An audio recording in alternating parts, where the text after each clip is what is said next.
Ni mwendelezo wa simulizi ya Ramsey na hii ni sehemu ya 7 msikilizaji. Sehemu ya 6 tulishia pale ambapo Evadia tayari ameshatimuliwa nyumbani na Ramsey ameamua kuwa mjomba ni mama. Yes, Ramsey amemwambia Evadia ya kwamba kuanzia leo utaenda kuishi kwenye chumba changu kule Ubungo. Utakula na utavaa. Mimi nitajua wapi nitakapoenda kuishi. Sasa maamuzi ya kumchukua Evadia kwenda kuishi kwake yataleta athari zipi kwa Ramsey? Mimba inajulikana ni ya nani? Na vipi siku mwenye mimba akirudi? Hana taarifa yoyote kuhusiana na mimba. Ataelewa kweli? Sawa, najua watu wanaweza kupima masuala DNA lakini anyway, tusonge mbele. Langu jina ni Lucas Lumbas. Kikubwa tu tunataka kujua haya maamuzi ya Ramsey yataleta athari zipi kwenye maisha yake. Basi Ramsey alimchukua Evadia mpaka Ubungo katika mtaa fulani uliofahamika kwa jina la Maziwa. Huko ndipo ambako alipanga chumba. Walifika kwenye kile chumba mnamo majira ya saa 2 usiku. Ramsey akasema, Evadia, kuanzia sasa hiki ndio kitakuwa chumba chako. Utaishi hapa peke yako na kila kitu nitakulipia mimi. Nakusihi sana uwe mwanamke mwenye subira.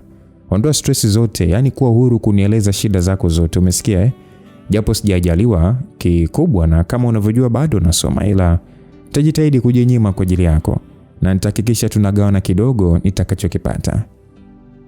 Ramsey, yani hata sijui nisemaje, lakini naamini kwenye dunia kuna Ramsey mmoja tu. Yani sitaki kuamini kama kuna mtu mwingine anayeweza kufanya vitu unaofanya wewe Ramsey. Wewe ni wa pekee kabisa. Tena hustahili kuishi kwenye hii sayari. Bila shaka wewe ni mtu kutoka sayari ya Jupiter au Utaridi, Asante sana Ram. Kwa hakika wewe ni mkombozi wangu. Hebu acha kunipamba hivyo bwana. Mimi nikiwa mkombozi, Yesu atakuwa nani? Atakuwa Kristo. Hizo ni akili za ujauzito. Haya mimi nayafanya ni masuala ya kawaida sana. Light kama ungekuwa unayafanya kwa mchumba wako, basi ingekuwa ya kawaida. Ila wewe unayafanya kwa rafiki au mchumba wa rafiki, sio siri. Una moyo safi sana Ram. Yani mwanamke utakayemwoa basi atakuwa amebarikiwa kupata mume bora.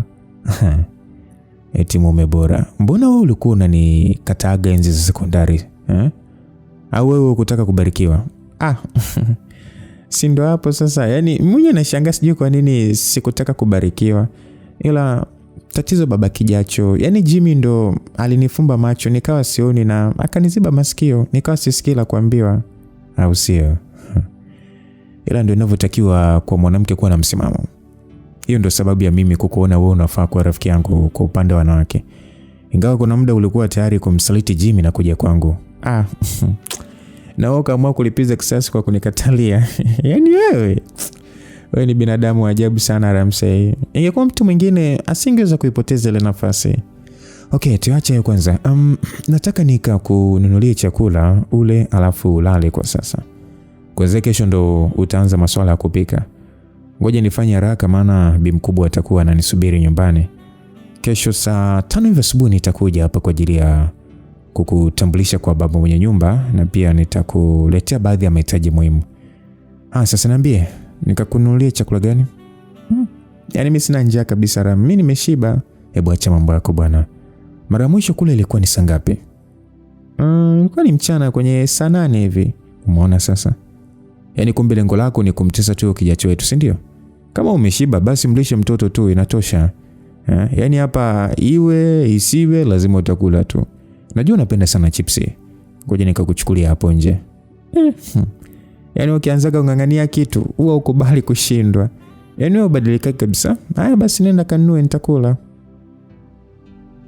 Ramsey alitoka nje kisha akaenda kumnunulia Evadia chipsi mayai mixer na akamchukulia na mishikaki pamoja na juisi ya embe. Chipsi mayai mixer bana inakuaga na vitu yani vingi. Vitunguu, nini, karoti na changanyomo. Evadia alipokea chakula kile kisha akaanza kula.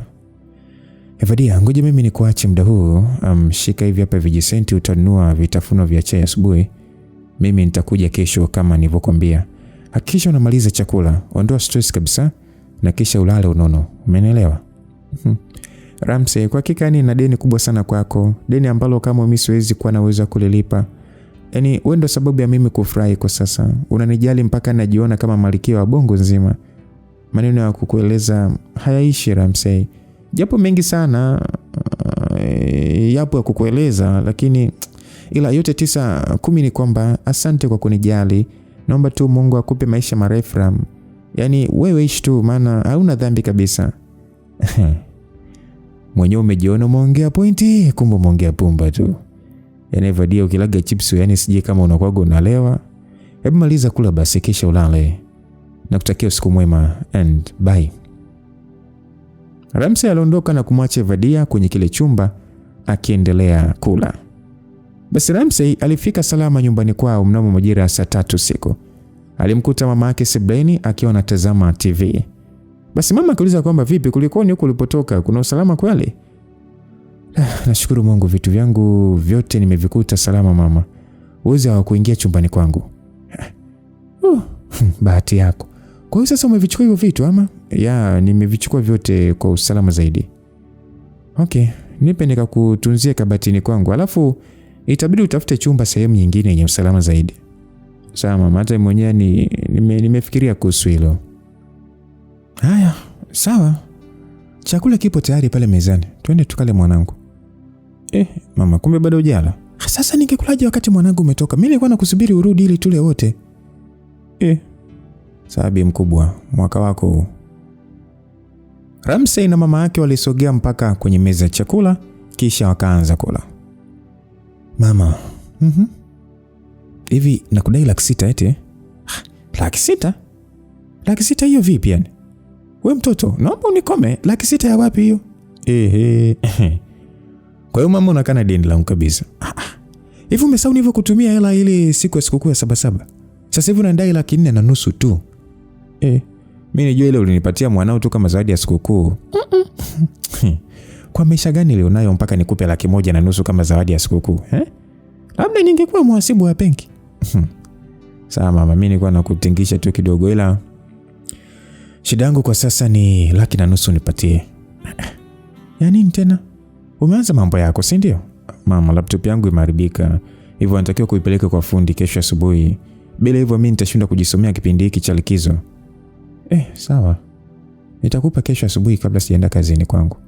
Sasa ole wako ukahonge. Mama, mimi siwezi kufanya ushenzi bwana hata siku moja. Haya. Tuendelee kula.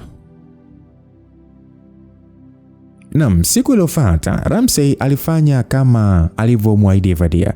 Mnamo majira ya saa 5 asubuhi, Ramsey alifika maeneo ya Ubungo kule kwenye makazi mapya ya Vadia akiwa na mafurushi ya kutosha ambayo alishuka nayo kwenye bajaji.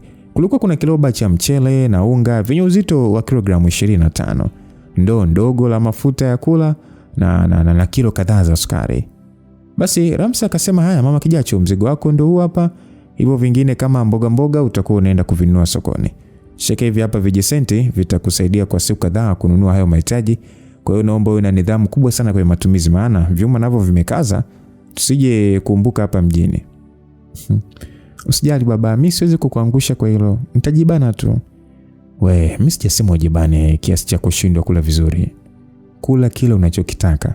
Najua ni mpenzi wa chipsi, hivyo unaweza kununua viazi alafu unavikaanga mwenyewe. Hapa tu nyumbani kwako unatengeneza chipsi. Unavyojua Tanzania hiyo point ya mimi kupenda chipsi. Sina kujua, ndio maana nakwambia. Ila tuacha hayo. Twende nikakutambulishe kwa wenyeji wako, maana nimesikia sauti ya mama wa nyumba hapo nje.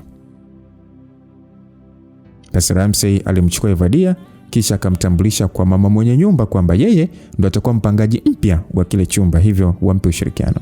Lakini pia Ramsey alimsisitiza Vadia kuishi vizuri na mama mwenye nyumba pamoja na wapangaji wenzake, kwani wao ndio watu wa karibu ambao wangeweza kumsaidia kutokana na hali ya ujauzito aliyokuwa nayo, na ukizingatia mimba ya kwanza inakuaga na changamoto nyingi sana.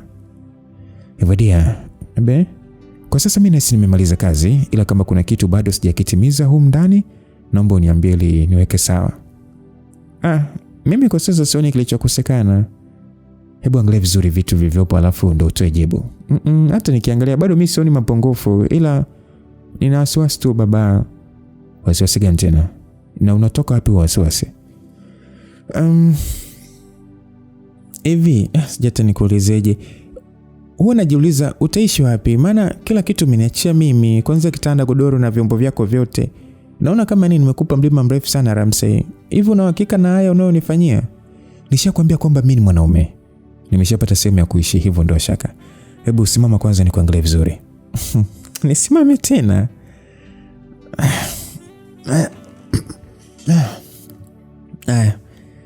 Nimesimama tayari.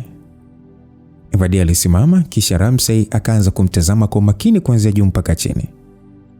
Evadia, kesho nataka nikupeleke Kariakoo ukachague nguo za kuvaa. Kwa hilo hapana Ramsey. Kwenye begi langu kuna nguo nyingi sana ambazo nilinunuliwaga na Jimmy kabla hajaondoka. Sawa, najua una nguo nyingi, lakini nguo zote ulizonazo haziendani na hali uliyokuwa nayo. Wewe ni mjamzito, hivyo utakiwa kuvaa nguo za kubana kwa sasa. Nataka nikakununulie nguo za wajawazito. Hata zikiwa 3 hivi zitasaidia kwa kipindi hiki. Ndio maana nasema kwamba kuna Ramsey mmoja tu kwenye ulimwengu. Kwa hakika wewe ni mtu ambaye yani utafasiriki kwa lugha yote ile, si Kiswahili, Kiingereza, Kifaransa, Kireno wala hata Kimakonde. Japo kusaidia ni kazi ya Mungu, lakini wewe ni mjumbe wake. Asante sana Ram. Naam, msikilizaji, takriban wiki moja bwana ilikatika. Hivyo ulifika ule wakati wa wanafunzi wa vyuo kwenda field. Wanavyuo walitawanyika kwa mara nyingine na kwenda mikoa mbalimbali kwa ajili ya kufanya zoezi hilo ambalo lilitakiwa kuchukua takriban wiki 6. Lydia, Dicky, Alvin na Abdi walipata nafasi ya kufanyia field yao katika jiji la Mwanza. Ramsey, Jackson, Evadia na Precious walipata nafasi pale pale Dar es Salaam. Sasa Evadia yeye alipata nafasi ya kufanyia field kwenye hospitali ile ya Muhimbili. Japo alikuwa na kitumbo, ila alilazimika kufanya field ili afunge kabisa faili la mwaka wa kwanza. Paula, Queen, Kavinza na Chris wao walipata nafasi mkoani Morogoro. Narudia tena, Lydia, Dick na Alvin na Abdi wao ni kwenye jiji la Mwanza. Sawa Ramsey, Jackson, Evadia, Precious wao pale pale Dar es Salaam. Tena kwenye hospitali ya Muhimbili. Paula, Queen, Kavinza na Chris wao walipata nafasi mkoa wa Morogoro. Kwa haraka tunaweza kusema baadhi ya marafiki walitenganishwa kwa umbali mrefu. Mfano Ramsey na Lydia. Lydia na Queen, Kavinza na Ramsey, Alvin na Chris, Alvin na Paula, Kavinza na Precious, Abdi na Queen. Hao wote walitengana kwa marefu na mapana. Lakini kwa kuwa sasa umbali hauna nafasi kwenye upendo wa kweli, hivyo mawasiliano kati yao hayakukatika. I miss you zilikuwa nyingi sana. Kadri wiki zilivyozidi kusonga mbele, watu walikumbukana, simu walipigiana na pia walitamani kuonana. Ramsey. Naam, nakusikiza Lydia. Yaani mazoea yana tabu sana. Na mimi sana vitiko vyako, natamani na mimi ningepata nafasi huko da. Yaani huko najiona mpweke sana na kukumbuka muda wote. Yaani mimi mwenyewe naona hii wiki moja iliyobaki ni kama mwaka hivi. Natamani Friday ishe leo ili nikuone, maana nilikuzoea sana Lydia. Mwanzo sikujua kama umbali wetu utakuwa tatizo, maana nilikuwa na kuchukulia kawaida tu. Ile sasa hivi ndo naona pengo lako kati yangu na wewe. Ukija tu nikirudi, siku inayofuata na kuja kwenu. We uje kwetu? Uje kufanya nini huko nyumbani? Mimi nakuja kukuona wewe na pia namletea mama zawadi. Maana amenizalia rafiki bora sana. Hivyo lazima nije kumpongeza. We. Hivi umechanganyikiwa Lydia. Hivi unadhani ni jambo rahisi kuja nyumbani kwa mamangu? Sasa kwa nini wewe ngumu? Mbona Jackson ulimpeleka kwenu na kumtambulisha kwa mamako? Sasa ushasema Jackson, yule ni mtoto wa kiume kama nilivyokuwa mimi, ndio maana hata sijaogopa kumtambulisha mbele ya bi mkubwa. Hiyo sio hoja ya msingi Ramsey. Rafiki ni rafiki tu, haijalishi ni wa kike au wa kiume. Mimi ni rafiki yako kama Jackson au Abdi. Hivyo sidhani kama kuna tatizo lolote nikimfahamu mama yako. Lydia, unachokifanya ni kurahisisha vitu. Ujue mama yangu anaweza kujiongeza akahisi kama sisi ni wapenzi. Maana ni ngumu sana kukuta rafiki wa kawaida kati ya mwanamke na mwanaume. Mamangu hapendi kuniona karibu na mwanamke yote ule. Maana anajua misukosuko iliyonipata kwenye mapenzi hapo awali. Acha woga. Wewe mama yako kama hapendi wewe na urafiki au karibu na mwanamke yote, basi kwangu atapenda tu. Sikiliza Lydia. Basi mimi nitakuja kwenu. Swala la wewe kuja nyumbani ni jambo la lazima Ramsey. Wewe ni rafiki bora kwangu. unanifanya nifurahi muda wote, hivyo nitafurahi zaidi kama ukija nyumbani ili mama Lydia akujue. Mama yangu hana shida kabisa na marafiki zangu wa kike na wa kiume, maana hana wasiwasi na mimi kwa kuwa alinilea kwenye misingi thabiti, misingi ambayo inanisaidia kuepuka vishawishi kutoka kwa marafiki waovu. Kwa hiyo nataka kuniambia kwamba Jackson amewahi kuja kwenu? Yeah, amekuja mara nyingi sana. Amekula chakula kilichopikwa sana na mama yangu, na huyo ndo Jackson ambaye ndo rafiki yangu anayejua siri zangu nyingi sana kuliko hata akina Paula. Basi labda nije kwenu au tutakutana sehemu yote ile yenye utulivu, ila sio kuja nyumbani. Vipi babako anakufuatiliaga au hana muda wa kuchunguza mienendo yako akiwaga hapa nchini? Yaani huyo ndo apendege kabisa ujinga. Hata kusikia jambo lolote linalohusu wanaume upande wangu. Kwa kweli mzee ni mkali sana na hapendi kuniona na kuwa karibu na vijana wa kiume tangu nikiwa sekondari. Kumbe mzee wako anakupenda sana eh? Sasa mbona ulisema hujivunii sana mali za baba yako wakati anakupenda kama hivyo? Ramsey, hata nikikuelezea kuhusu baba yangu hatuwezi, yani hutaweza kunielewa vizuri kwa sasa, ila utamjua vizuri kadri siku zinavyozidi kwenda. Mzee wangu ni mtu mwenye falsafa za ajabu sana. Basi sawa, nitamfahamu tu. Okay, mimi naomba nikuache kwa sasa. Mimi nataka kwenda kuoga then nipumzike, maana nimechoka sana leo. Nilikuwa na kazi nyingi sana kwenye ofisi za watu. Sawa Lydia, nimekuelewa. Pole sana kwa majukumu. Hao ndio maisha uliochagua kuishi. Oga maji safi kabisa kisha pumzisha akili yako hiyo. Hata mimi nimechoka sana leo. Sasa hivi nipo mgawani na kula kisha naelekea nyumbani pumzika. Tutawasiliana baadaye. Kwa hiyo upo na Jackson au? Ya, nipo naye hapa. Msikilizaji, hayo yalikuwa ni mawasiliano ya simu kati ya Ramsey na Lydia. Wakati mawasiliano yale yakiendelea, kumbe Jackson alikuwa anafuatilia maongezi yale kwani alikuwa pembeni ya Ramsey. Kwa kipindi kile Ramsey na Jackson walikuwa marafiki wakubwa mno na hata nafasi ya kufanya field walipata kwenye taasisi moja ya NSSF ama unafahamika zaidi kwa National Security Social Fund, yani mfuko wa taifa wa hifadhi ya jamii ulipo maeneo ya Ilala Boma jijini Dar es Salaam. Japo walitofautiana vitengo kutokana na utofauti wa madaraja yao ya elimu. Ramsey alikuwa mwanafunzi wa chuo wa mwaka wa kwanza wakati Jackson alikuwa mwanachuo wa mwaka wa pili. Ila mwanangu, nahisi kuna kitu kinaendelea kati yako na Lydia. Ila unanificha tu. Hapana mwanangu, hakuna lolote linaloendelea kati yetu. Afu kwa nini unahisi hivyo Jackson? Yaani Lydia unajua kuaga mtu akupenda kuongea muda mrefu kwenye simu. Alafu siku hizi amepunguza mawasiliano na mimi. Alafu kingine kilichonishangaza ni yeye kukwambia anataka kuja kwenu. Wakati mimi nimecheza naye kwa zaidi ya miaka 2 ila hajawahi kuniomba aje nyumbani hata kwa siku moja. Hilo jambo la kawaida tu Jackson. Kawaida wapi mwanangu? Wewe bwana una bahati kinoma sana. Unajua Lydia ni kama dhahabu pale chuoni kila mwanaume anatamani kuwa karibu na Lydia. Ile cha kushangaza ni kwamba ni Lydia anatamani kuwa karibu na wewe. Hamna mwanangu, yani ningekuwa na bahati nisingesalitiwa mchana kweupe. Wewe si ndio ulikuwa mtangazaji au umesahau? Pimbi sana wewe. Sikia sasa Ramsey, unajua ukifanikiwa kumpata Lydia basi itakuwa umebarikiwa mchizi wangu. Yule dem ni ana msimamo kinoma noma. Mimi mwenyewe nimeimba sana pale ila nimeishia kuitwa rafiki. Alafu mpaka sasa hajaguswa na mtu yote ule. Hivyo ukimpata unaweza kawa yani ndo mwisho wa matatizo yako. Ndio alivyokudanganya hivyo. Sasa ngoja nikupe siri jamaa wangu. Si unamjua mwanangu Dick? Ya, namjua. Sasa yule jamaa ameshapiga tayari. Na pia baadhi ya watu wanasema hata Chris alishakula mambo kwa mtoto Lydia. Nacheka kwa dharau. Hivi Ramsey, hivi unamjua Lydia au unamsikia? Hao wote wanajisifia tu. Hakuna yeyote yule kati yao aliyewahi kula mambo kwa Lydia. Kwanza hao wote hakuna aliyewahi kukubaliwa. Mwanadamu pekee aliyewahi kubahatika kukubaliwa na Lydia alikuwa anaitwa D'Souza tu. Labda jamaa ndo aliweza kuingia uvunguni, ila hao wengine wanajitekenya tu wenyewe kisha wanacheka. Okay, basi tuachane kwanza na hizo habari mwanangu. Hivi unakumbuka ile issue ndio kusimbia kusivodia? Ya, ile naikumbuka vizuri na pia nimepata wazo mwanangu, nataka nikusaidie. Unajua kwa sasa ukisema ukapange chumba, basi utaenda kupitia kipindi kigumu sana kutokana na gharama za kodi. Kulipia vyumba viwili nini, umlishe demu rafiki yako na wewe mwenyewe ule ununue vyombo, ununue kitanda na godoro, jiko la gesi na vinginevyo. Hivyo itakuwa ni mbaya sana kwako maana pesa yenyewe ni ya boom tu. Lakini pia hata ukimtupia mpira bi mkubwa atakushtukia mapema tu. Sina jinsi mwanangu. Kwa hiyo nifanyeje sasa? Mimi hapa ndio nataka nikusaidie kitu. Itabidi uje kwenye chumba changu tuishi wote Kisela ili kukuepushia gharama nilizozitaja.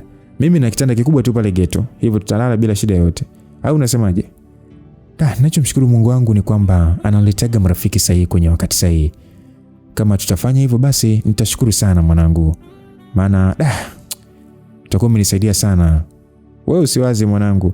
Mimi nitalipa kodi ya mwaka mzima, wewe hela yako itunze kwa ajili ya kununua vitu vya ndani. Maana nikimaliza chuo mwakani mimi nitaondoka na vitu vyangu vya ndani. Hivyo jipange kisaikolojia.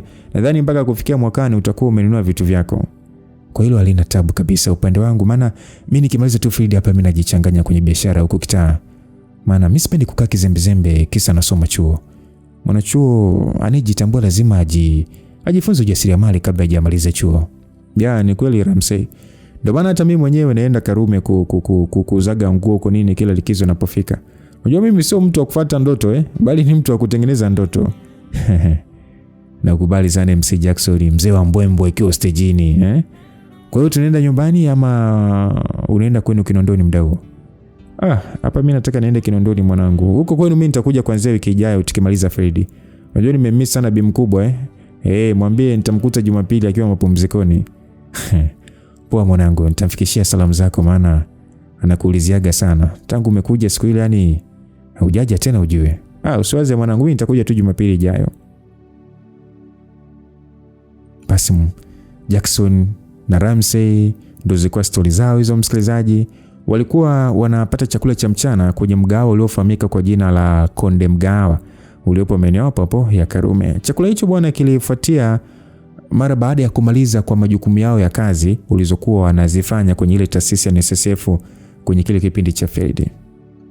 Basi bwana, hatimaye siku zilisonga, matokeo ya mitihani yalikuwa tayari yametoka na kila mwanachuo alielewa nafasi yake ipoje. Walikuwepo waliofaulu kwa viwango vya juu na vya chini, lakini pia walikuwepo watu waliofeli kabisa, hivyo sheria za vyuo ziliwazuia kuendelea na masomo. Sasa kwa uwezo wake Mwenyezi Mungu, mwenye mwingi wa rehema, Evadia bwana alifaulu vizuri sana mitihani ya muhula wa pili, hivyo ilimsaidia kufukia ile mashimo ya muhula wa kwanza na hatimaye alipata nafasi ya kuendelea na masomo kwa mwaka wa pili. Ilikuwa ni furaha yenye majonzi kwa bibi Evadia, Ramsey na hata Jimmy angejua basi ingekuwa ni taarifa njema kwake. Wanafunzi wa vyuo walifanikiwa kumaliza salama ratiba zao za field na kilichofuata ni ile likizo ndefu. Kila mwanachuo alirejea nyumbani kwa wazazi wake kwa ajili ya mapumziko na kufanya maandalizi ya mwaka mpya wa masomo. Ilikuwa ni siku ya Jumapili tulivu kabisa ambapo Ramsey alikuwa nyumbani kwao pamoja na mama yake mara baada ya kutoka kwenye sala. Ilikuwa ni majira ya saa 5 asubuhi, wakiwa ndani wanaongea kati ya mama na mwana. Ghafla walisikia sauti ya mlango ukigongwa. Basi mama yake Ramsey ambaye anaitwa Rosemary alimkaribisha huyo mtu anayegonga na hatimaye mlango ulifunguliwa. Macho ya Ramsey pamoja na mama yake yalielekea kule mlangoni ili kumuona huyo mgeni aliyekuwa amewatembelea pale nyumbani kwao. Ghafla zilionekana sura mbili zikiingia ndani ya nyumba ile. Sura moja ilikuwa ya kike na nyingine ilikuwa ni ya kiume. Ramsey hakuamini macho yake baada ya kumuona Jackson na Lydia. Mara baada ya zoezi la field bwana kwa wanachuo kumalizika, wanachuo walirudi majumbani kwao. Wale waliokuwa mikoani pia walirejea kwenye mikoa yao. Sasa Lydia alikuwa miongoni mwa wanachuo ambao walisafiri kutoka Mwanza kwenda Dar es Salaam siku ile ile ambapo field ilimalizika. Alifanikiwa kufika salama jijini Dar es Salaam na yani ilikuwa ni muda wa mchana wa siku iliyofuata. Sasa shauku kubwa Lydia ilikuwa ni kuonana na Ramsey, japo hakumtaarifu kwamba alikuwa tayari ameshaingia katika jiji la Dar es Salaam. Lengo lake kubwa ilikuwa ni kumsurprise rafiki yake mpendwa. Sasa wazo la kwanza kabisa ambalo lilimjia ni kumpigia simu Jackson. Na kwenye kuongea kwao wakawa wamepanga sasa, yani Lydia kama mtaarifu Jackson kwamba atarejea na wakawa wamepanga kwamba wamfanyie surprise Ramsey, yani asijue kwamba Lydia amerudi. Kwa hiyo wakawa wamepanga hivyo daily. Sasa haukuwa utani bwana. Siku iliyofuatia Lydia alionekana machoni mwa Jackson kama alivyoahidiana. Jackson alifurahi sana kumuona maana alijua ni kama Lydia anamtania. Lakini muda ambao Lydia alifika kwa kina Jackson, wazazi wa Jackson walikuwa kanisani, maana ilikuwa ni siku ya Jumapili. Jackson alifurahi sana kumuona Lydia. Kilichomfurahisha zaidi ni kuona jinsi gani Lydia alivyokuwa na hamu ya kumuona yeye mpaka akaamua kumtembelea hata kabla hajapumzika baada ya safari ndefu ya Mwanza. Basi Lydia akasema kwamba nadhani sasa umeamini Jackson. Jackson akasema ya, nimeamini kwa kweli. Unajua nimefurahi kuona thamani yangu imeongezeka kwako. Asante sana I say you Dism Queen. Lydia alicheka akasema sasa chukua hii ndo zawadi yako niliyokuletea kutoka Mwanza, ila usifungue sasa hivi tafadhali sana. Jackson akasema I say thank you so much. Usijali nitaifungua baadaye. As long as mtoaji ni wewe, basi naamini usalama upo. Mimi najua uwezi kuniletea bomu. Basi Jackson alipokea zawadi kutoka kwa Lydia kisha akaenda kuweka chumbani kwake. Baada ya sekunde chache irudi sebuleni alipokuwa Lydia. Basi Lydia akasema kwamba mimi safari yangu bado haijafika mwisho. Hapa na zawadi za marafiki wengine, kwa hiyo nahitaji kila mtu apate zawadi zake leo hii. Jackson akasema okay, kwa hiyo sasa unamaanisha unataka kwenda wapi Lydia? Lydia akasema sasa hivi lengo langu ni kufika kwa Ramsey, kwa hiyo naomba unipeleke nyumbani kwao. Jackson akasema yaani unataka ufike kwa mama yake Ramsey? Lydia akasema ya, nahitaji ufika huko. Jackson akasema kwa hiyo ushaongea na Ramsey mwenyewe na amekuruhusu nikupeleke kwao ama? Lydia akasema hapana, sijaongea naye kuhusu hili, nataka nimsurprise tu kama tulivyoongea. Jackson akasema huo ni mtihani Lydia, maana unajua mamake Ramsey hapendagi kumuona mwanae anakuwa karibu na wanawake. Yaani ukienda wewe pale kwao utampa Ramsey wakati mgumu sana, maana mama yake atahisi labda wewe ni mpenzi wake. Lydia akasema Jackson, ondoa hizo dhana. Sisi tunaenda pale kama rafiki wa Ramsey. Hakuna kitu chochote kitakachotokea kwetu, kwa kuwa mimi nitajitambulisha kama rafiki tu na sio mpenzi, lakini pia nitamfanya mama yake Ramsey afurahie uwepo wangu siku ya leo. Jackson akasema basi kama ni hivyo ni bora umpigie simu Ramsey alafu mwambie kwamba sisi tunakuja, maana hata mimi nilikuwa na ratiba ya kwenda kwao siku ya leo. Mamake Ramsey na Ramsey mwenyewe wanajua kwamba nawatembelea leo, kwa hiyo ni bora tumfahamishe Ram kwamba tupo wawili. Lydia akasema Jackson, mimi sitaki Ramsey ajue kwamba naenda kwao, mimi ninachotaka ni kumsurprise tu, naomba unielewe. Jackson akasema basi sawa, nimekuelewa, ngoja nioge kisha tuondoke maana muda ndo huu. Lydia akasema sawa, fanya chap chap basi. So Jackson aliingia bafuni kisha akaoga. Mara baada ya kumaliza zoezi hilo, alivaa nguo ambazo aliziona zinamfaa kwa siku ile. Sasa upande wa pili alionekana Ramsey pamoja na mama yake wakiwa nyumbani kwao mara baada ya kutoka kanisani. Mama na mwana walikuwa sebuleni wakijadili masuala mazima ya maisha yao. Wakati wakaendelea kuongea, ghafla ndo alisikia sauti ya mlango ukigongwa. Ramsey akasema labda atakuwa ni Jackson huyo. Ramsey alimwambia mama yake baada ya kusikia mlango wa nyumba yao ukigongwa. Sasa mama yake akasema kwamba hebu mruhusu aingie maana mlango upo wazi. Basi ndo akawa amekaribishwa sasa. Hatimaye mlango ulifunguliwa, macho ya Ramsey pamoja na mama yake yalielekea kule mlangoni ili kumuona huyo mgeni aliyekuwa amewatembelea pale nyumbani kwao. Ghafla zilionekana sura mbili zikiingia ndani ya nyumba ile. Nani? Ni Lydia pamoja na Jackson. Sasa sauti ya mama yake Ramsey akasema kwamba jamani, wageni karibuni. Wakaitikia asante sana mama, tushakaribia tayari. Basi Ramsey akasema Jackson, naona nimeamua kunifunga goli kwa shambulizi la kushtukiza au sio? Njoni mkae kwenye hili sofa bwana. Ramsey naye aliwakaribisha kinagaubaga. Sasa Lydia akasema kwamba mnyewe wawili kaeni hapo, mimi naenda kukaa na mama yangu. Lydia aliongea kauli hiyo ya kijasiri sana, yaani kama alikuwa mwenyeji mle ndani. Sasa Lydia alienda kukaa kwenye kiti alichokaa mama yake Ramsey, alafu Jackson akaenda kukaa kwenye kiti alichokaa Ramsey. Kilichofuatia ni salamu kati ya wageni na wenyeji. Mama Ramsey alipewa heshima yake kama anavyostahili. Mama Ramsey alimtaka mwanae akawachukulia wageni vinywaji kwa ajili ya kuweka koo sawa. Ramsey alifanya kama alivyoambiwa na mama yake, japo kuna mmoja alitaka kuleta zengwe kwa kujifanya hahitaji kinywaji, lakini alilazimishwa. Basi mama akasema kwamba naona mwanangu umeamua kunisurprise kwa kuniletea mkwe wangu. Jackson akasema sio mkwe wako, ni mwanao. Kumbe mama ulituzalia dada yetu ila uliamua kutuficha tu Sasa kwa taarifa yako tumempata dada yetu. Jackson alijibu hivyo na kumfanya Rosemary kubaki njia panda. Sasa Rosemary ambaye ni mama wa Ramsey akasema kwamba mbona sielewi baba, kuna shida gani? Jackson akasema utaelewa tu mama, ngoja nikujuze japo kwa ufupi ingawa yapo mengi sana. Mama, huyu mwanadada anaitwa Lydia, ni rafiki na pacha wetu mimi na Ramsey. Tumekuwa tukishirikiana kwenye mambo mengi sana kuanzia ndani na nje ya chuo.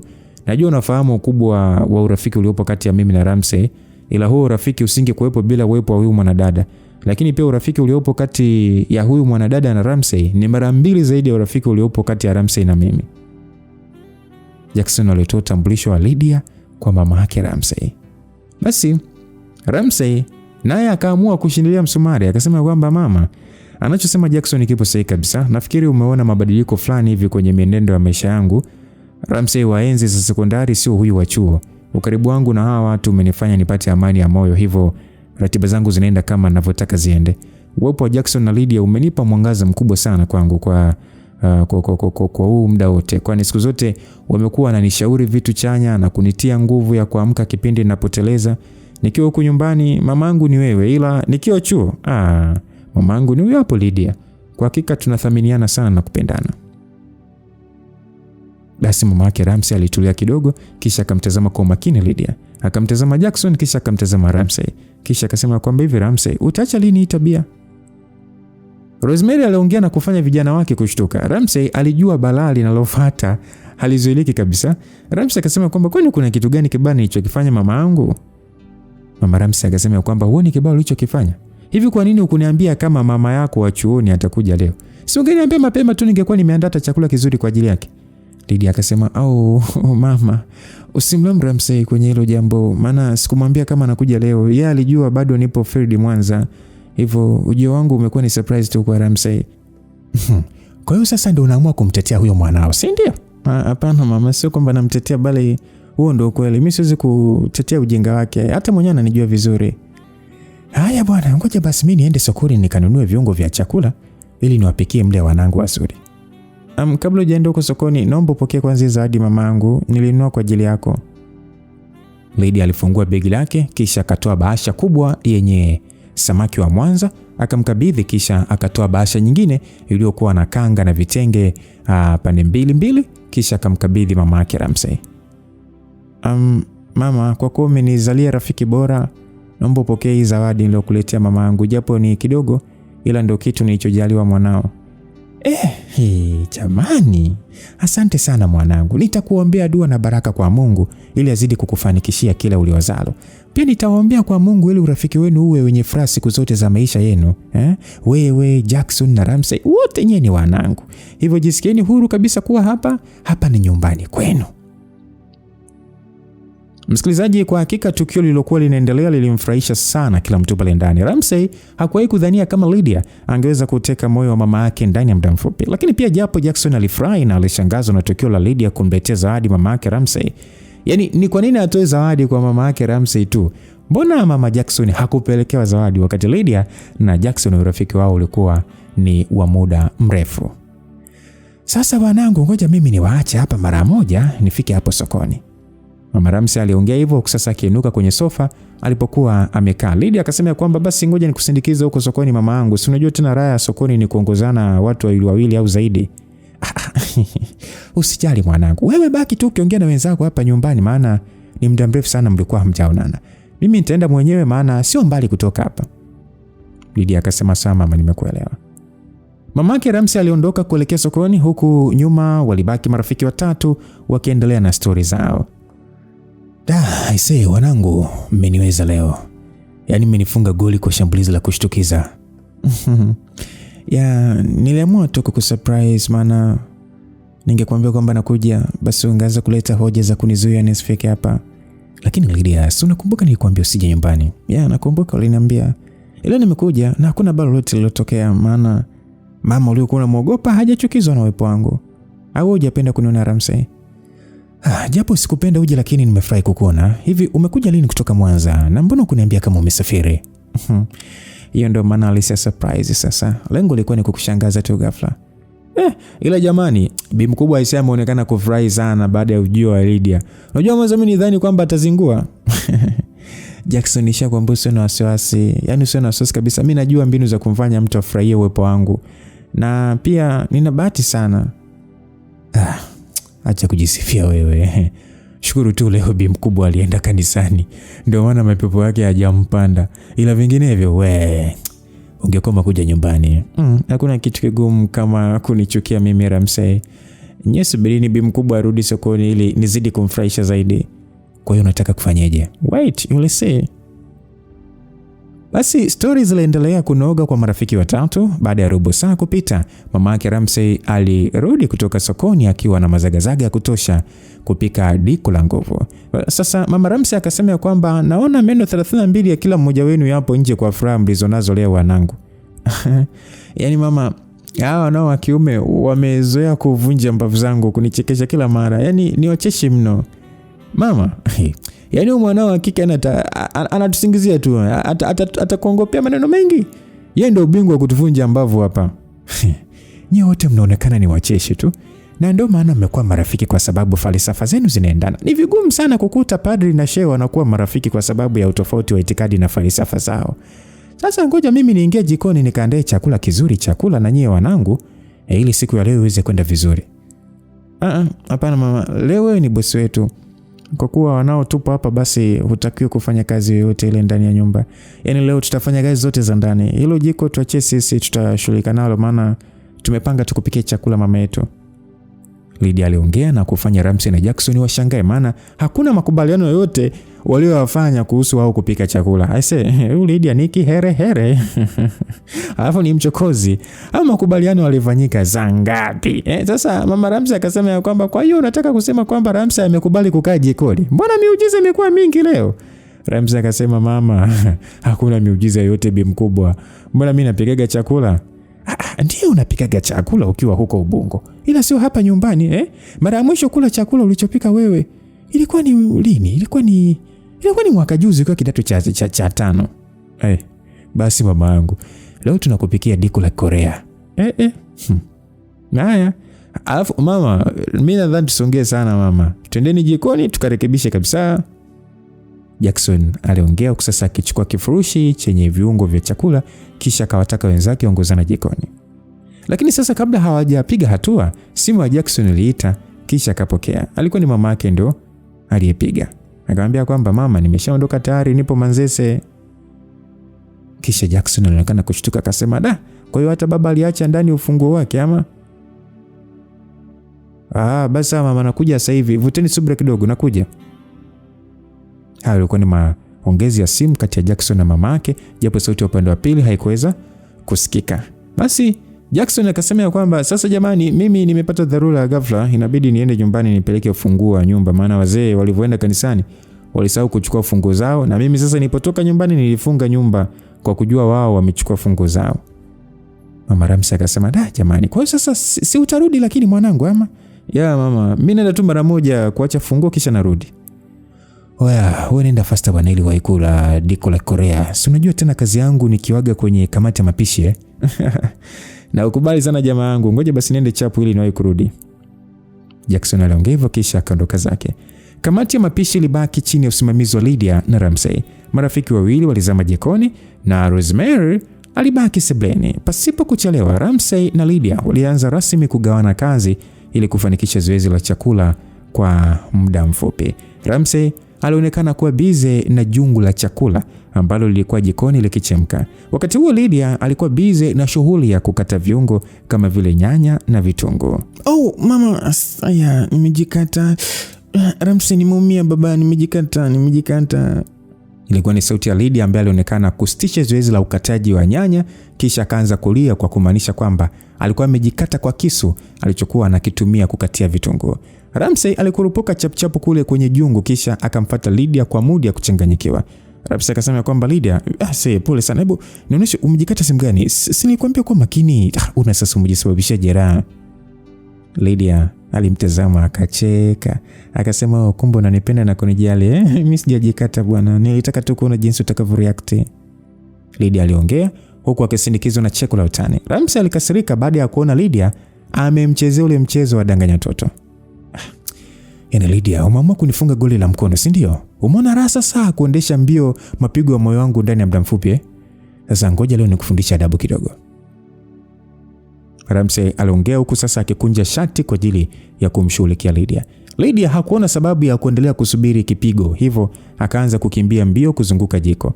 Ramsey alianza kumkimbiza Lydia mle jikoni mpaka ikawa sasa kama Wahindi wakicheza song. Lakini sasa kwa bahati mbaya kulikuwa na maji, yani kuna maji ambayo yalimwagika kwenye sakafu wakati wa shughuli za mapishi. Maji yale yalifanya sakafu ya jikoni kuloa na hatimaye kutengeneza utelezi. Wakati Ramsey na Lydia wakiendelea kukimbizana kule jikoni, kwa bahati mbaya bana, Lydia alikanyaga sehemu yenye utelezi, hivyo akajikuta anakosa balance ya kuendelea kusimama, badala yake akawa anaelekea chini. Ramsey aliweza kushuhudia tukio lile, hivyo aliongeza spidi ya mbio ili kumwahi Lydia kabla hajadondoka, maana ingekuwa ajali mbaya sana kwa upande wake. Spidi ya Ramsey ilifanikiwa, kwani kabla Lydia hajafika chini, alidakwa na Ramsey kisha akavutwa mpaka kifuani. Baada ya kufika kifuani, Ramsey alipata uzito ambao ulimfanya ayumbe, kisha wakajikuta wanadondoka chini wote wakiwa wameshikiliana. Ramsey alikuwa chini ya Lydia Ramsey alikuwa chini na Lydia alikuwa juu ya kifua cha Ramsey huku akitazamana uso kwa uso. Zoezi la kutazamana lilidumu kwa zaidi ya sekunde 30 pasipo kusikika sauti ya mtu yoyote ule, maana kila mtu alikuwa anawaza kivyake. Sasa si ndo akarudi kwenye ufahamu wao wa kawaida. Hakuna mtu aliyeamini kile alichokuwa amekifanya, yani kilichokuwa kimefanyika.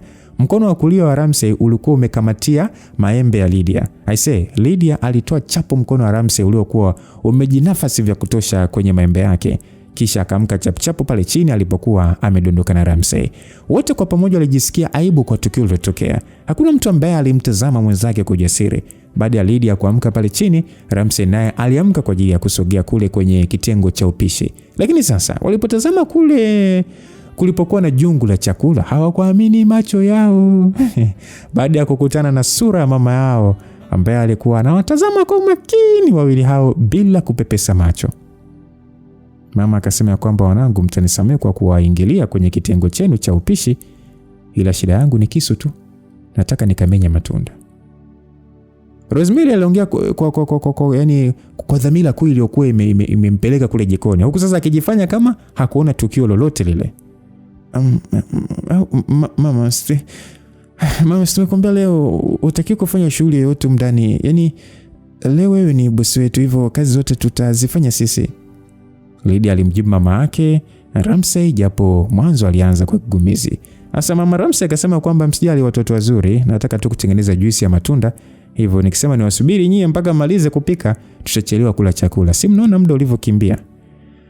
Bi mkubwa, chukua kisu hiki hapa, nenda kaandae hiyo juisi na usisahau kuweka tangawizi. Sisi tunaendelea na mapishi huko jikoni. Ramsey aliongea hivyo huku akimkabidhi kisu mama yake. Mama yake Ramsey alipokea kisu kisha akaondoka kuelekea sebuleni. Huku nyuma wakabaki Lydia na Ramsey ambao bado alikuwa na vigugumizi vya macho na midomo. Sio Lydia wala Ramsey ambaye alikuwa na ujasiri wa kuinua macho kumtazama mwenzake au kufungua mdomo na kuthubutu kumsemesha mwenzake. Ramsey akasogelea jungu la chakula lililokuwa jikoni na pia Lydia akasogelea bakuli la nyanya na vitunguu alivyokuwa anavikatakata. Sasa baada ya kupita takriban dakika 3, sauti zilianza kusikika kwa mara nyingine baada ya kimya kilichokuwa kimetawala. Mbona ongei? Nongeni na wakati wewe huongei. Hivi nadhani mama atakuwa ameshuhudia tukio tulilofanya? Mimi sijui kwa kweli, ila yote umeataka wewe Lydia. Ramu hapo unanisingizia, wewe ndio umesababisha yote. Kwa nini ulikuwa unanikimbiza? Mimi kukimbiza kwa sababu ulikuwa unakimbia. Wewe ungesimama, mimi nisingekukimbiza. Nadhani umeshajua nani amesababisha yote. Kwa hiyo ulitaka nisimame ili unifanyaje? Nitaka kukupa adhabu kwa kuwa ulindanganya. Kwa hiyo ulitaka nikuniadhibu kisa nilikuwa salama. Light kama ningeumia kweli basi ungefurahi, si ndio? Ulitaka ukute nimeumia kweli, si ndio? Sio hivyo bwana. Sijamaanisha hivyo. Ukweli ni kwamba nilikuwa na wasiwasi Lydia. Ndio maneno sasa. Na mimi nifanye makusudi ili nione kama unanijali au haunijali. Mwisho siku nikagundua kumbe unanijali na kunipenda. Thubutu. Nani anakujali na kukupenda wewe? Mimi nilikuwa na wasiwasi tu kwa kuwa umeumia mtoto wa mwanamke mwenzangu. No, I mean mtoto wa mwanamume mwenzangu. Si unajua ungepoteza damu nyingi, mwisho siku ungefia hapa nyumbani alafu utupatie kesi. Mimi ni mtoto wa mwanamke bwana. Sijakuelewa, rudia tena ule mstari kwamba nijue tu lazima ungeshikilia huo mstari. Hebu tuendelee na upishi bwana kabla sija kukimbiza tena. Au unataka nikosee kushika tena nanili? Wewe. Sasa hivi ukigusa nitakufurahisha Ram. Kwanza nani alikuruhusu ushike maembe yangu? Hiyo ni kesi nyingine tena. Ila mimi sijafanya makusudi Lydia. Mimi nilishika kwa bahati mbaya tu, maana niliona unataka kudondoka vibaya. So nisingeweza kukuacha uanguke wakati na kuona. Anyway, nikikwambia unanijali unakataa. Sasa majibu unayatoa mwenyewe. Kupendwa kuna raha yake jamani. Ati? Kwa hiyo kumbe nadhani mimi nimemaanisha. Sasa ngoja nikwambie ukweli. Mimi niishika makusudi tu maembe yako. Wewe ukoona nilivyokuwa na minyaminya ili nione kama yamekomaa vizuri. Nini? Ram, yani nitakuua leo. Yaani afu usinikimbie. Wewe. Basi Lydia alianza kumkimbiza Ramsey ndani ya kile chumba cha jiko, na yote kwa yote matukio yale yalibaki kuwa katika sehemu ya michezo tu kati ya Ramsey na Lydia. Shughuli za upishi ziliendelea kama kawaida, huku akisindikizwa na story tamu zenye utani na ucheshi. Basi hatimaye chakula kilikuwa tayari kimeiva na kilichokuwa kinafuata ni kuliwa tu. Mpaka kufikia muda ule Jackson alikuwa bado hajatokea mazingira yale. Ikabidi sasa Ramsey ampigie simu ili kujua amefikia wapi, maana kile chakula kilikuwa special kwa ajili yao. Simu ya Jackson ilipokelewa na taarifa ambayo alitoa ni kwamba alipata dharura ambayo ingemzuia kwenda tena kule Manzese kwa mamake Ramsey. Dharura yenyewe ilikuwa ni kwenda stendi kuu ya mabasi yaendayo mikoa ya kusini iliyopo Mbagala ya Rangi Tatu, ambako alitakiwa kumpokea mgeni wao. Rosemary, Ramsey pamoja na Lydia waliungana pamoja kwenye meza ya chakula cha mchana. Kila mtu alijisevia chakula kulingana na uwezo wa tumbo lake. Maombi pale alipigwa ya kuombea chakula, na wote kwa pamoja walikula chakula, huku sasa wakisindikizwa na story murwa kabisa zilizofurahisha mioyo yao. Lydia mwanangu, yani mimi natamani uje kila siku, maana huyu Ramsey atakuwa anapika kwa lazima tu. Fresh tu aje kila siku, maana hapa nyumbani tutakuwa tunakula nyama kwa wingi kila siku. Maana chakula cha leo kina nyama nyingi kuliko siku zote. Hii ni kwa hisani kubwa Lydia. Kwa hiyo ubaili wako mama yangu utakuishia. Ramsey alitupa dongo kwa mama yake. Lydia akamhoji Ramsey akasema kwamba yani wewe Ram unawaza nyama tu. Mimi kwa leo nimefurahi sana, maana bila wewe Lydia leo hii mama yangu angenilisha maharage tu. Mama alicheka akasema kwamba hapa mtoto sina. Lydia mwanangu, naomba unisaidie kumtengeneza huyo mtu. Usijali mama, huyo Ramsey wewe niachie mimi, nitamnyosha tu. Basi stories ziliendelea mpaka kufikia muda ambao kila mmoja alifikia ukomo wake wa kula chakula, na Lydia aliamua kuanza kusafisha meza ya chakula, kisha akaenda kufagia na kudeki kule jikoni walipokuwa wamepikia chakula. Baada ya kumaliza zoezi hilo, akakusanya vyombo vichafu vyote vilivyokuwa mle ndani, kisha akaenda nje kuviosha. Lakini mwanangu, hivyo vyombo ungeviacha tu, mimi nitaviosha baadaye. Pumzika tu, maana umetoka kupiga deki sasa hivi. Usijali mama, mimi leo nipo kwa ajili ya kusaidia kazi za nyumbani. Hivi vyombo nitaviosha, na light kama muda ungekuwa unaruhusu basi ningekufulia mpaka nguo zako. Lakini usijali, nitakuja Jumapili ijayo kukufulia, na pia nitakuletea mapambo fulani hivi ya kisasa ambayo yatapendezesha nyumba yako. Lydia akaenda nje na kuendelea na shughuli ya kuosha vyombo. Ramsey na mama yake walibaki wanatazamana tu, huku kila mmoja akijiuliza maswali kuhusu Lydia. Hivi Lydia ni mwanamke wa karne ya 21 au 15? Ramsey alimwacha mama yake sebuleni, kisha akaenda kule nje alipokuwa Lydia. Alimkuta akiwa busy na kuosha vyombo, huku jasho likiwa limemtoka mtoto kike. Ramsey alimtazama Lydia kwa macho fulani hivyo huruma. Sikia sasa, wewe osha, mimi nitakuwa nasuuza.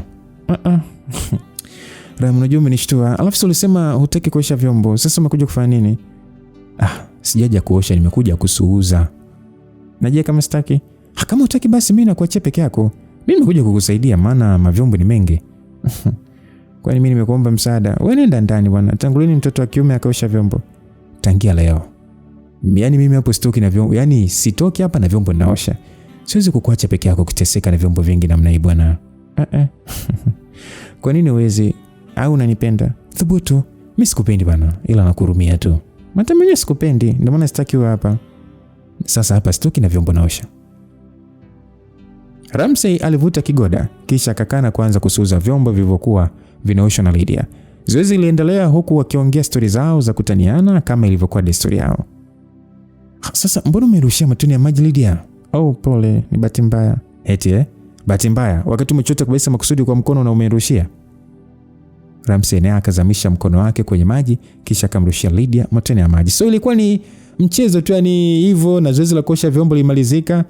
Muda nao ulikuwa unakimbia kwa kasi mno. Lydia aliingia bafuni kuoga ili arudi kwao Mbezi alipokuwa anaishi na mama yake. Wakati Lydia yupo bafuni anaoga, Rosemary alikuwa sebuleni na mwanae Ramsey wakiongea. Mwanangu, najua siku zote nimekuwa mstari wa mbele kukukataza kujiingiza kwenye mahusiano ya kimapenzi kwa kuwa wanawake wengi wa sasa hawana uaminifu kwenye mahusiano. Na ndio maana umepitia wakati mgumu sana kwenye maisha yako ya shuleni. Sasa ngoja nikwambie kitu mwanangu. Unajua siku zote kabla sijalala huwa nakuombeaga dua kwa Mungu ili akuongoze kwenye masomo yako. Lakini pia najua kwa sasa umeshakuwa mkubwa, hivyo ni ngumu kukuzuia usiwe na mpenzi. Kwa kujua hilo, nilikusisitiza uwe busy na masomo na uvute subira ili Mwenyezi Mungu akuletee mwanamke sahihi kwenye maisha yako. Ya mama, najua hilo. Vizuri sana mwanangu. Ila sasa mtumie Lydia kama kipimo sahihi cha mwanamke atakaye kufaa kwenye maisha yako. Kwa kuwa Lydia ni rafiki yako, hivyo basi sio lazima awe yeye, ila hakikisha mwanamke utakaye mkabidhi moyo wako awe na sifa na tabia zinazofanana za Lydia. Siku zote nakuombeaga mwanangu ili uje kupata mke bora, ili usije kuyumba kwenye maisha yako huko mbele. Na sifa za mwanamke ninayekuombeaga kwa Mungu hazijatofautiana na sifa alizonazo Lydia. Mwanangu, ili usiyumbe kwenye maisha ya ndoa, basi unatakiwa kumwoa mwanamke mwenye tabia zinazofanana na tabia za Lydia. Kama utampata basi usikurupuke kuoa. Endelea kuvuta subira mpaka atakapokuja. Hao wengine ni wasanii tu. Wanajua kuigiza mpaka ndoa, hivyo kaa mbali nao kabisa. Yaani kaa nao mbali kabla hawajaondoka na roho yako.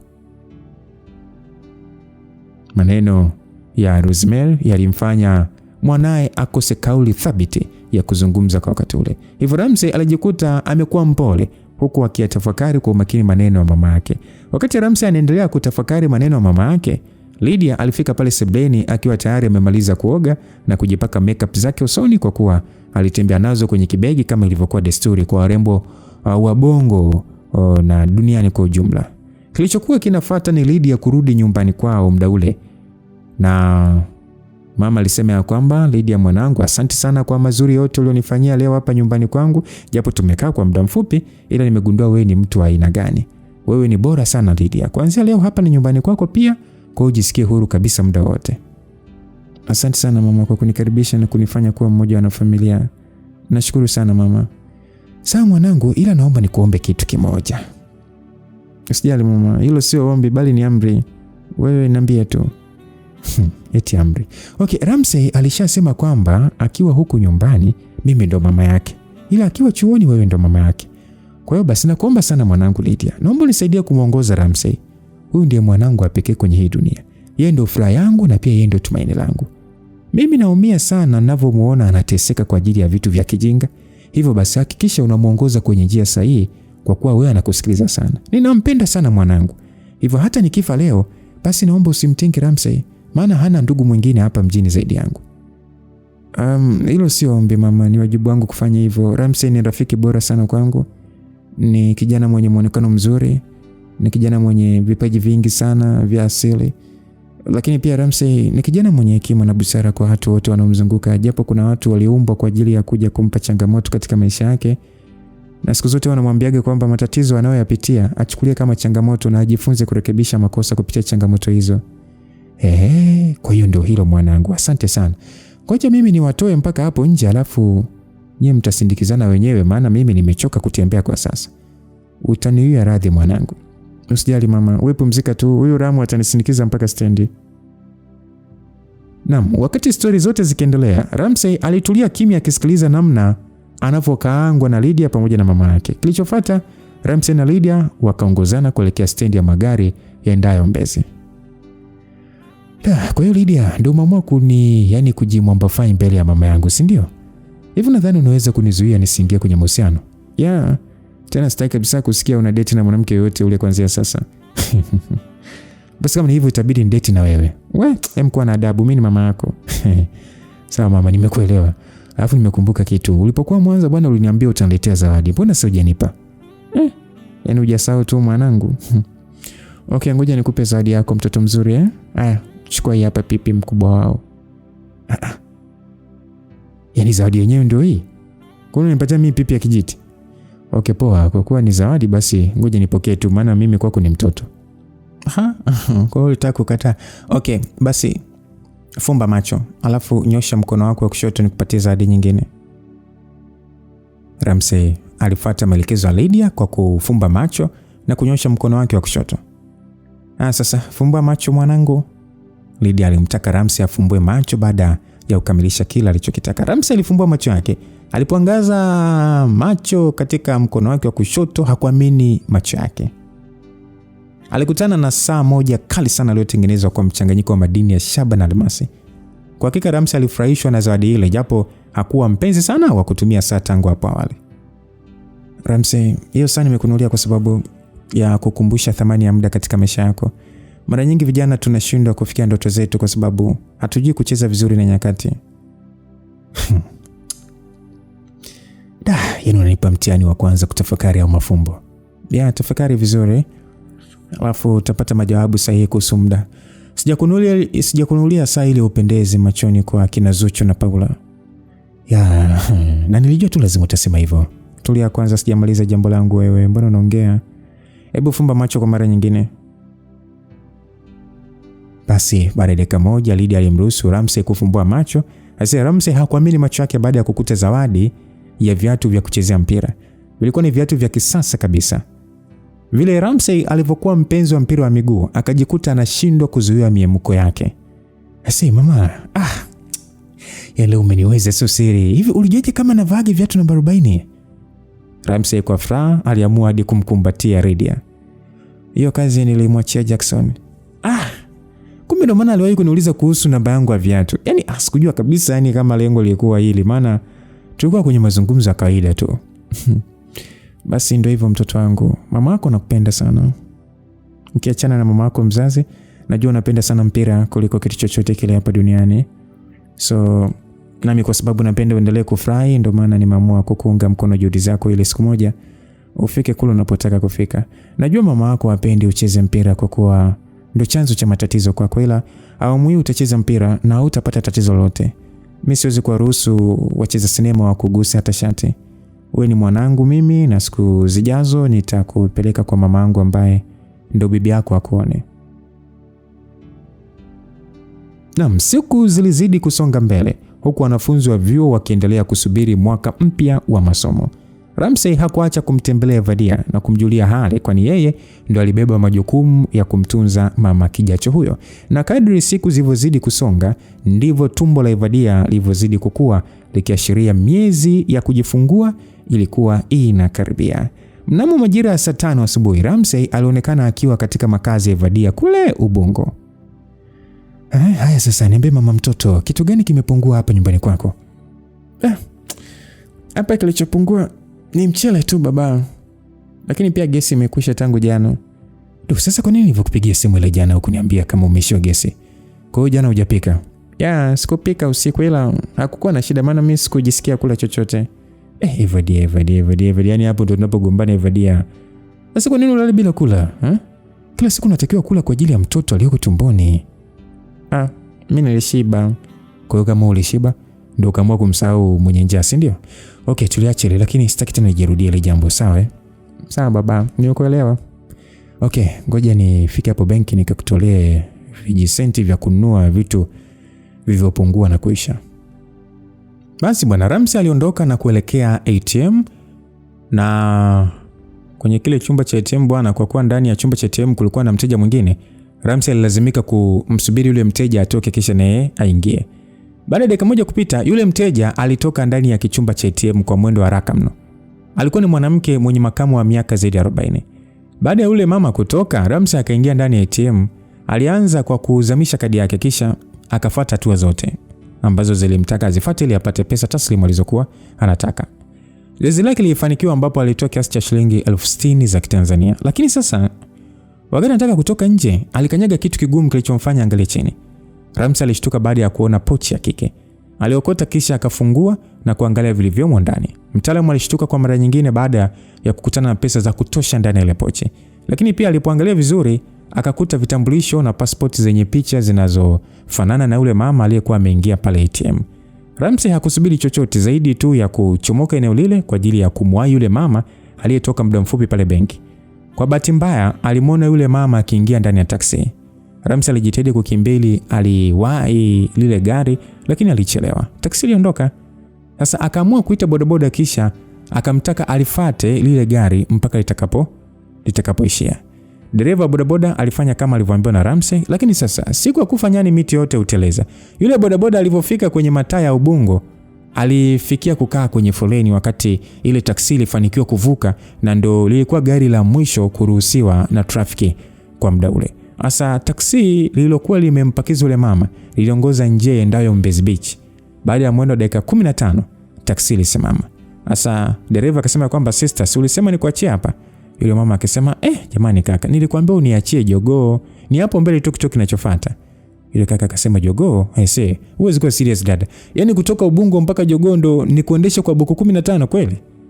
Yule mama akasema itakuwa labda hatukuelewana tu vizuri kaka yangu, ila mimi nikwambia hivyo. Dereva akasema okay poa, naomba kabisa ile yenyewe maana ushanivuruga tayari. Basi mama wa watu aliingiza mkono kwenye mkoba wake, lakini kwa bahati mbaya hakufanikiwa kuona pochi ambayo ilikuwa na pesa na simu yake ndogo ya mkononi.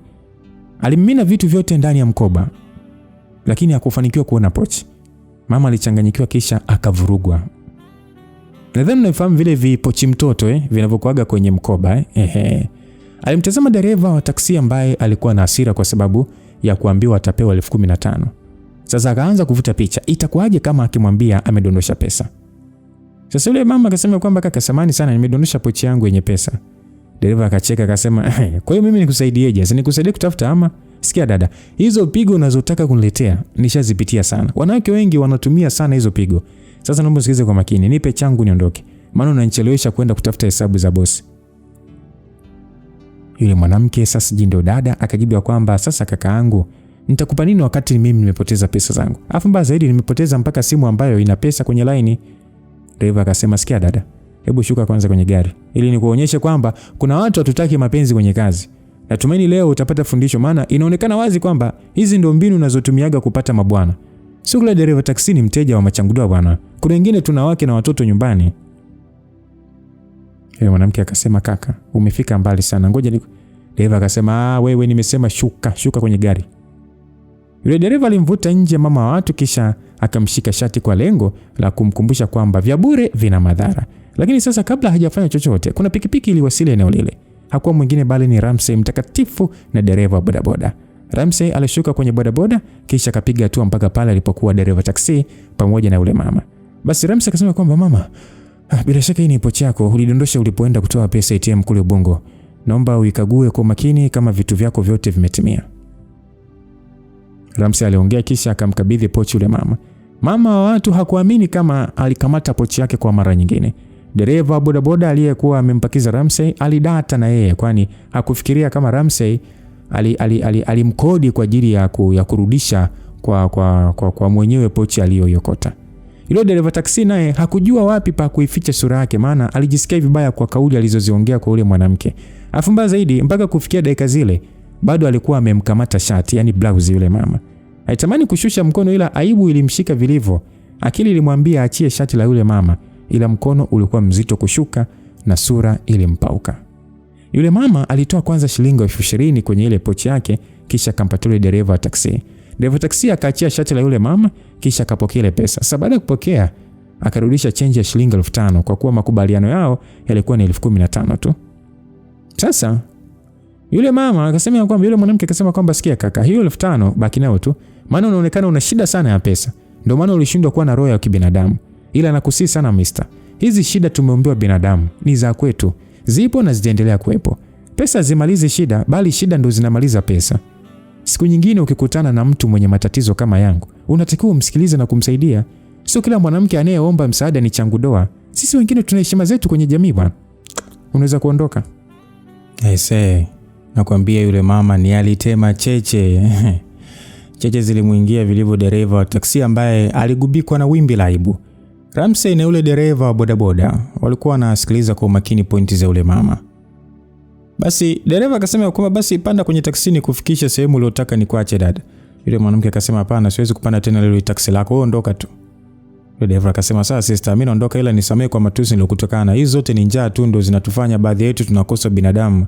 Ila nitabadilika kuanzia leo. Yule dereva taksi aliongea hivyo kisha akapanda kwenye gari na kisha akaondoka. Basi Ramsey akasema kwamba mama, naomba uhesabu pesa zako na vitu vyote kama vimetimia. Ramsey alimwambia yule mama, kisha yule mama akafanya kama alivyoambiwa na Ramsey. Alihesabu pesa zake na kuangalia vitu vingine muhimu ambavyo alivyoweka. Akasema kwamba asante sana mwanangu, kila kitu kipo kama nilivyoweka hapo awali. Ramsey akasema okay sabi mkubwa, mimi naondoka, ila kwa makini sana, siku nyingine usije ukadondosha tena. Yule mama akasema hebu subiri kwanza kijana wangu, nahitaji kuzungumza na wewe japo kwa dakika chache. Basi yule bodaboda akasema kamanda, hebu basi nilipe basi mimi niondoke maana nachelewa kwenda kula vichwa. Alisema hivyo bodaboda. Jamani, kula vichwa ni lugha za madereva wakimaanisha kwamba kupakia abiria. Ramsey akasema okay sorry bro, hivi unanifanyia bei gani kutoka kule Ubungo mpaka hapa? Dereva boda akasema kwamba kwa umbali tuliotembea wewe ni gate buku 20. Ramsey akasema buku 20? Hebu kwa serious basi brother, hiyo si nauli kabisa gari kutoka Dar mpaka Dodoma au Dar tu Mtwara. Boda akasema sikia boy, hii ni pikipiki sio gari, umesikia? Hivi unachukulia hapo umbali wa Ubungo mpaka huko Mbezi? Ramsey akasema okay, basi poa brother, nimekuelewa. Ramsey alitoa pochi yake kisha akaivuta 20,000 japo ilimuumiza sana moyoni, lakini hakuwa na namna maana alishatumia chombo cha watu. Lakini kabla hajamkabidhi yule dereva ile pesa, yule mama alikuwa amemshikisha tayari yule bodaboda kiasi cha shilingi 20,000. Sasa Ramsey akasema kwamba vipi, mbona unamlipa huyu jamaa? Yule mwanamke akasema mimi ndo natakiwa kulipia hii gharama kwa kuwa wewe ulimkodi huyu dereva kwa faida yangu mimi. Ramsey akasema lakini hakukuwa na shida yoyote, mimi ningelipa tu hiyo pesa. Yule mama akasema usijali kwa ile kijana wangu. Asa dereva bodaboda akasema kwamba sikuwahi kudhania kama mpaka sasa kuna mbongo anayeweza kuokota pochi yenye pesa kisha karudisha kwa mwenyewe. Yaani wewe jamaa, mimi sikudhani kama ulikuwa na lengo la kurudisha pesa za watu, maana kwa jinsi ulivyokuwa unaniforce niendeshe kwa spidi kubwa, mimi nijua labda unamwahi mke wako au bosi wako. Yote kwa yote huna dhambi kabisa jamaa wangu. Wewe ishi tu ili uzidi kutetea mali za watu na kutakia bahati njema.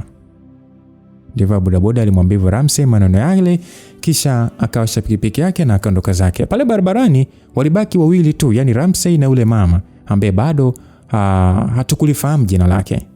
Basi yule mama akasema kwamba kijana, tangu nizaliwe mpaka sasa nina miaka zaidi ya 40, sijawahi kukutana na binadamu mwaminifu zaidi yako. Sijui hata nitumie kauli gani kukuelezea mwanangu, ila yote kwa yote nashukuru sana kwa hiki ulichonifanyia. Ramsey akasema usijali kwa hilo mama, kila mwanamke anayekatiza mbele ya macho yangu huwa nampa heshima kama mamangu mzazi.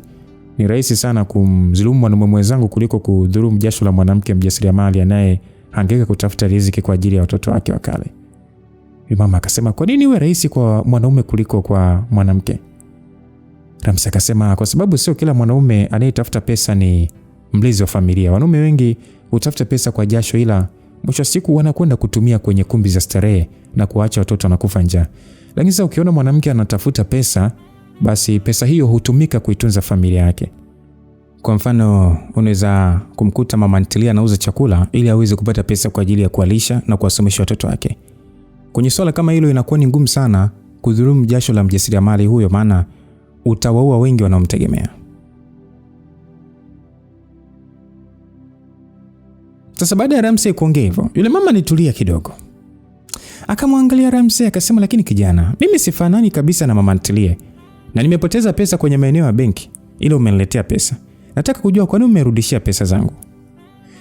Bi mkubwa, mimi nilikuwa na uwezo wa kuondoka na pochi yako kwa kuwa niliokota pasipo kuonwa na mtu, na pia kulikuwa na pesa ambazo zingenifaa kutatua matatizo yanayonizunguka. Lakini sasa kwenye pochi kulikuwa na vitu muhimu sana zaidi kwako ambavyo ungevipoteza basi ungeteseka sana. Sikufikiria furaha yangu tu, bali nifikiria na huzuni utakayokutana nayo kwa kupoteza nyaraka zako muhimu. Kwa kufikiria hilo nikaona bora nikuletee vitu vyako, hata kama nina shida ya pesa, lakini siwezi kutumia pesa za dhuluma. Kwani unaishi wapi mwanangu? Mimi naishi Manzese. Sawa, ngoja basi nikupe japo kiasi kidogo nicho nacho kama shukrani yangu kwako. Naomba tu uchukue hii pesa kwa ajili ya kutatulia baadhi ya changamoto zako. Hapana mama. Yaani kuchukua hiyo pesa ni sawa na kupokea malipo. Mimi sijafanya hili jambo kwa kuhitaji malipo mamangu. Sisi wote ni binadamu, tumeumbwa kusaidiana. Leo ni mimi, kesho wewe. Kwa hiyo kwa heri mamangu. Ramsey aliongea hivyo kisha akaanza kupiga hatua kuondoka. Yule mama aliendelea kumshangaa Ramsey. Alishindwa kujua watu kama Ramsey wanapatikana wapi. Yaani ni kabila gani kwa hapa Tanzania. Basi yule mama akasema kwamba mwanangu, hebu simama kwanza. Hivi unaitwa nani? Bi mkubwa, milima haikutani, ile binadamu tunakutana. Nafikiri ipo siku Mwenyezi Mungu atatukutanisha tena. Majibu ya maswali yako yote nitakupatia, ila kwa leo tuishie hapa. Nikusihi tu uwe makini unapotembea ili usiangushe tena vitu vyako. Ramsey alimaliza kuongea kisha akavuka barabara kwenda upande wa pili kwa ajili ya kupanda daladala na kumrudisha Ubungo. Kwa bahati nzuri alipata daladala kisha akapanda na kuondoka zake. Huku nyuma yule mama alibaki kusindikiza kwa macho gari ambalo Ramsey alipanda. Ramsey alifanikiwa kufika salama kule Ubungo. Kabla hajaenda kwa Evadia, alipitia dukani kisha akanunua mfuko wa mchele wa kilo 10. Baada ya hapo aliondoka mpaka kwa Evadia. Alimkabidhi ule mchele kisha akampatia pesa kununua gesi na kiasi kidogo cha pesa kwa ajili ya matumizi. Evadia aliendelea kumshukuru Ramsey na kuzidi kumwombea mema siku zote. Msikilizaji, wanasemaga mapenzi kiatu bwana, kikikubana kimekubana tu. Katika maisha mapenzi, hata kama mpenzi wako wa zamani alikuwa ni mtenda mabaya kwako, ile ipo siku utakumbuka hata nusu jema tu aliwahi kukufanyia. Na ikifikia hiko kipindi, basi moyo wako, yani moyo na nafsi, huanza kumsuta mtu na kujiona kama alikuwa mjinga kuendelea kuhifadhi yale mabaya ya mwenza wake. Hiko ndio kile kipindi ambacho mtu huwa anatamani siku zirudi nyuma ili afanyiwe tena lile jema alilowahi kufanyiwa hapo awali. Ubani kwamba mtu pekee anayeweza kulifanya lile tukio lililokufurahisha zaidi anakuwa ni mmoja tu, ndio yule ambaye ulishamtupia virago vyake. Ama kweli mapenzi hajaribiwi. Huwezi kuamini yani. Kwa kipindi kifupi ambacho Paula alikitumia kumuigizia mapenzi Ramsey, kilimtosha mtaalamu kutengeneza kumbukumbu zisizosahaulika kwenye moyo wa Paula. Thamani ya Ramsey ilichorwa kwenye taswira ya muda. Mwanzo kabisa hakuthaminika kwa kuwa alikuwa karibu, lakini baada ya kwenda mbali pengo lake likaanza kuonekana. Mwanzo ilikuwa ni movie ndani ya mapenzi ambapo Paula alikuwa anaigiza kwenye penzi, ila baadaye imekuja kuwa mapenzi ndani ya movie ambapo mapenzi ya kweli yamejijenga ndani ya mchezo wa kuigiza ambao uliandaliwa kwa ajili ya kumvuruga Ramsey. Neno pekee ambalo lilikuwa linatawala kichwani kwa mwanadada Paula ni I miss you. Katika kipindi cha likizo alichokitumia pasipo kuona sura ya Ramsey wala kusikia sauti yake, alijikuta anateseka sana. Mara zote Paula alikuwa anakumbuka furaha alizokuwa anazipata kwa Ramsey. Ramsey alikuwa mcheshi mara zote, alikuwa anafanya kila liwezekanalo ili mradi tu amfurahishe Paula. Kuna muda aliigiza kama mtoto na kuna muda aliigiza kama mwenda wazimu. Yote ilikuwa ni njia ya kutengeneza tabasamu katika sura zao na pia kutengeneza urafiki ndani ya mapenzi. Unajua, mahusiano bora na imara ni yale mnayoishi kama wachumba na pia muda mwingine mnaigiza kama marafiki hivi. Mnataniana kadri mwezavyo. Sasa hii inapunguza ile hali ya wapenzi kugombana na inaongeza mazoea. Mapenzi ya kujifanya mpo serious muda wote, aisee, anakosaga mvuto kabisa. Yaani nyewe mdoto kujadili tu miradi.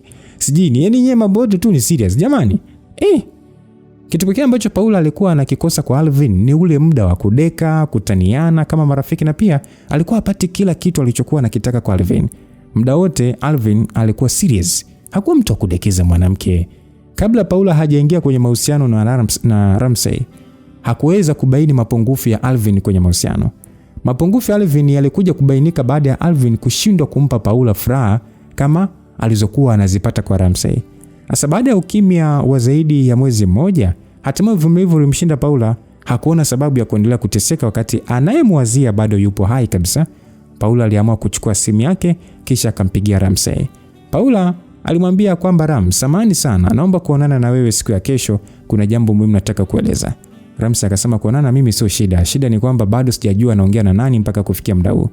Paula akasema Ramsey, jamani, unataka kuniambia ni ulifuta namba yangu? Lakini hata kama ulifuta, ndio shinde kunijua hata kwa sauti. Ina maana hii sauti wewe kumbuki dia? Ramsey akasema nahisi kama nishawahi kusikia sehemu fulani hivi, ila sikumbuki ilikuwa ni wapi. Yaani sijui ilikuwa hata ni lini na ni ya nani. Paula akasema kumbe Ramu na dharau aise. Ina maana sauti yangu hujui? Ramsey akasema sikia dada, mimi sipendagi kupoteza muda kwa kuulizana maswali au kuulizana swali moja tu. Wewe kama hutaki kujitambulisha basi kata simu lale. Paula akasema sawa, ngoja nijitambulishe tu, mimi ni Paula. So unaona sasa, ningekujuaje kwa sauti wakati kwa sasa ninachokumbuka kwako ni jina tu, ila vingine vyote nimevisahau. Hebu nikumbushe kwanza, hivi ulikuwaga mwalimu wangu wa tuition au rafiki wa dadangu? Ramsey, najua unanifanyia makusudi, lakini mimi nipo serious na kitu ninachotaka kukuambia. Yani sijui nikuelezeje. Najua kwamba nilikuumiza sana, ndio maana unanijibu hivyo, ila yote kwa yote najua ulikuwa unanipenda na bado unanipenda. Hivyo nataka tukae chini tuzungumze vizuri. Ukae na mimi tuzungumze vizuri. Hivi unaamini nilikuwa nakupenda na bado ninakupenda mpaka hivi sasa?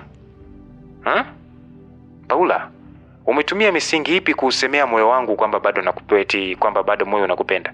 Sasa naomba unisikize kwa makini Paula. Ramsey is not for sale. Nikiwa na maana ya kwamba Ramsey hauzwi. Ogopa matapeli.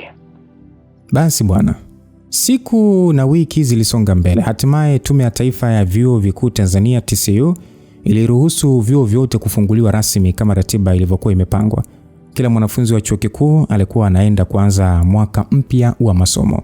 Wale waliokuwa mwaka wa kwanza walikuwa wanaingia mwaka wa pili, na waliokuwa mwaka wa pili walikuwa wanaingia mwaka wa tatu. Lakini pia hivyo hivyo kwa miaka mingine. Ramsey pamoja na wananzengo wenzake walikuwa wanaingia mwaka wa pili, wakati Paula, Lydia, Arvin, Chris, Jackson, Precious na Queen walikuwa wanaingia mwaka wa tatu, na huo ndio ulikuwa mwaka wao wa mwisho wa masomo.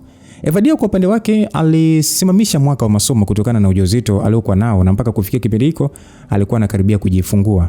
Uzuri ni kwamba Ramsey alipata ile pesa ya wanafunzi wa chuo kujikimu kwa malazi na chakula, hivyo aliamua kumpatia Evadia nusu ya pesa ili atunze kwa ajili ya kugharamia swala zima la kujifungua. Ramsey alihamia rasmi kwa Jackson kama walivyokuwa wamekubaliana. Swala la Ramsey kumtunza Evadia lilikuwa linafahamika vizuri kwa wananzengo wote pamoja na Jackson. Japo Lydia alikuwa rafiki wa karibu wa Ramsey, lakini hakujua chochote kuhusu Evadia. Ratiba za masomo vyuoni zilianza kama kawaida. Siku nazo hazikuganda, hivyo zilizidi kuyoyoma. Ni Lydia na Ramsey.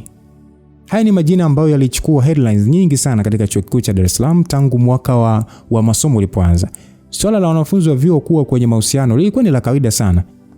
Ila ule ukaribu wa Lydia na Ramsey ulikuna vichwa vya watu kisawasawa. Kuna watu wanajua mahaba, yani utadhani walizaliwa siku ya Valentine Day. Kwa namna ambavyo Ramsey alikuwa fundi wa kudekeza, Lydia alikuwa anajiuliza hivi warembo walikuwa wanakwamaga wapi mpaka wakamkimbia jamaa.